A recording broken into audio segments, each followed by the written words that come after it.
trafic de drogue, impayé, prostitution. J'ai vécu plusieurs mois d'enfer avec ma colocation. Crois-moi, ça ne me fait pas du tout plaisir de dire cela, mais j'ai connu tout ce que redoute le plus toute personne qui hésite à investir dans l'immobilier. J'ai vécu un cauchemar avec un colocataire mythomane, drogué et dangereux qui me doit 2000 € de loyer impayé. Pire encore, ce locataire est passé à 2 doigts de partir en prison. Si je décide d'en parler aujourd'hui, c'est parce qu'il y a des choses que j'aurais pu éviter et j'ai à cœur de te les partager pour que cela ne t'arrive pas. Regarde attentivement ma vidéo si tu ne veux pas vivre mon cauchemar.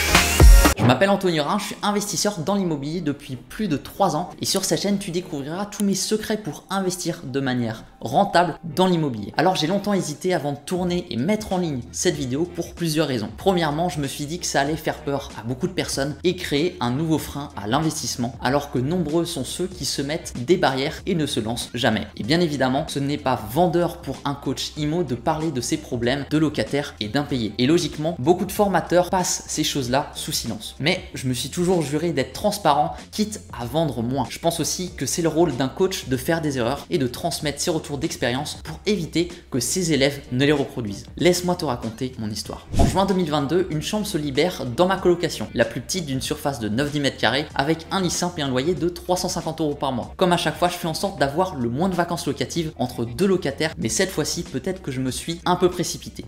Un jeune homme de 26 ans qu'on appellera Monsieur H me contacte sur Le Bon Coin pour me proposer sa candidature. Il est marin-pêcheur et a un salaire très confortable de 4000 € par mois. Il sera peu présent au logement puisqu'il sera 14 jours en mer et 4 jours à l'appartement. Un bon point pour moi car je vais payer moins de charges énergétiques. Monsieur H ne veut pas avoir de garant, justifiant qu'il n'aura pas de difficulté à payer un loyer de 350 € avec un salaire de 4000 €. Je lui fais confiance, très mauvaise idée, c'est ma première erreur. Je l'ai en appel vidéo pour lui expliquer comment constituer son dossier de candidature et le déroulement de la visite du logement. Lors de cet appel, je ne trouve rien d'alarmant, Monsieur H a l'air correct. Sa réactivité concernant l'envoi de son dossier de pièces justificatives me donne de la confiance. Je délègue la visite de l'appartement à l'un de mes locataires et son avis sur Monsieur H est plutôt positif. Je valide sa candidature et Monsieur H devient un nouveau locataire parmi ma colocation. Durant l'été 2022, dans le logement, il ne reste qu'une fille avec 2 garçons. Tiens-toi prêt, c'est maintenant que ça va commencer à être inquiétant. Un jour, je reçois un message plutôt inquiétant de la part de ma locataire. Je souhaiterais te faire le point sur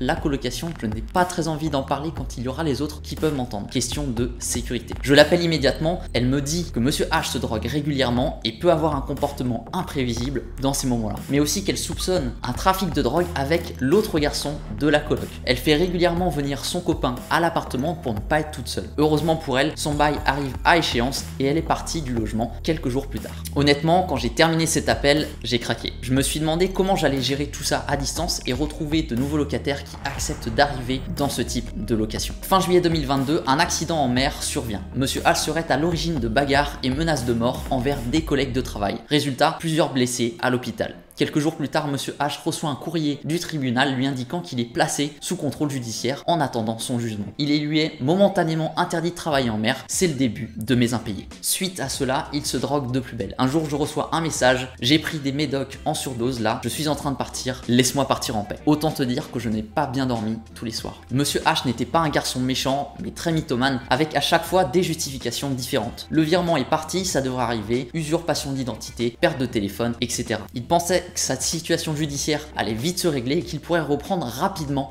le travail en mer. Il a quand même fait appel à une association venant en aide aux personnes en difficulté, ce qui m'a permis de récupérer 900 € sur les premiers mois d'impayés. Mais par la suite, Monsieur H a le sens des priorités ou pas. Il fait venir des demoiselles qu'il paye pour coucher avec lui. Monsieur H est ce qu'on appelle money slave. Pire encore, il demande à l'une de mes locataires de faire pareil. Elle refuse et lui demande de ne plus lui adresser la parole. Elle quittera le logement quelques temps plus tard, en partie à cause de lui. J'ai longtemps hésité à faire appel à un huissier pour accélérer le paiement des impayés, mais j'avais toujours espoir que Monsieur H reprenne le travail en mer et puisse régler ses dettes. Au fond de moi, j'avais peur qu'entamer des démarches judiciaires contre lui ne le pousse qu'à se venger et qu'il dégrade mon logement. Je préférais donc essayer de régler la situation à l'amiable avec lui. Les mois sont passés et la situation ne se débloquait pas, alors j'ai expliqué à Monsieur H que la situation ne pouvait plus s'éterniser, la dette fait qu'augmenter, je commence des démarches avec un huissier et il a très bien compris la situation. Fin janvier 2023, mon huissier remet un courrier de mise en demeure à Monsieur H. Il a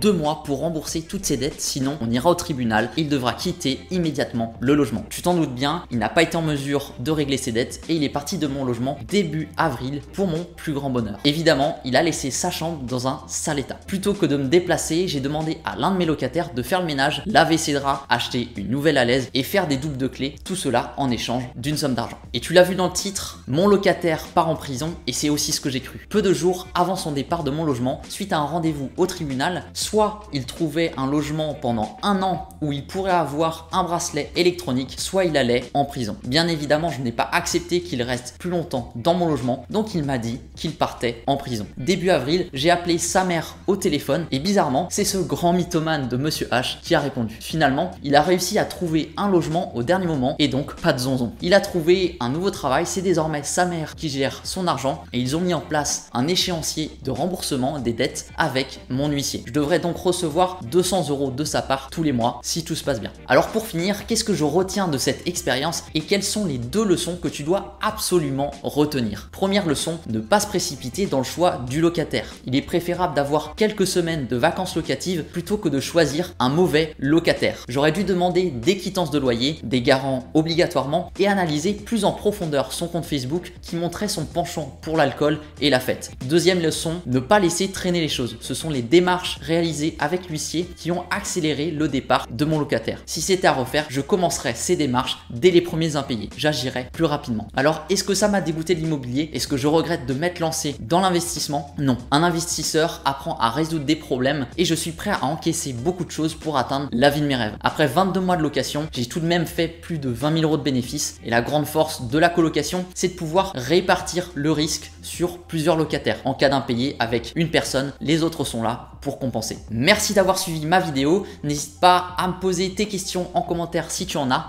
et abonne-toi à ma chaîne pour suivre mon aventure d'investisseur dans l'immobilier et profiter de mon expérience pour réussir tes investissements. Et n'oublie pas que le cash flow soit avec toi. C'était Anthony Aurin de How Invest.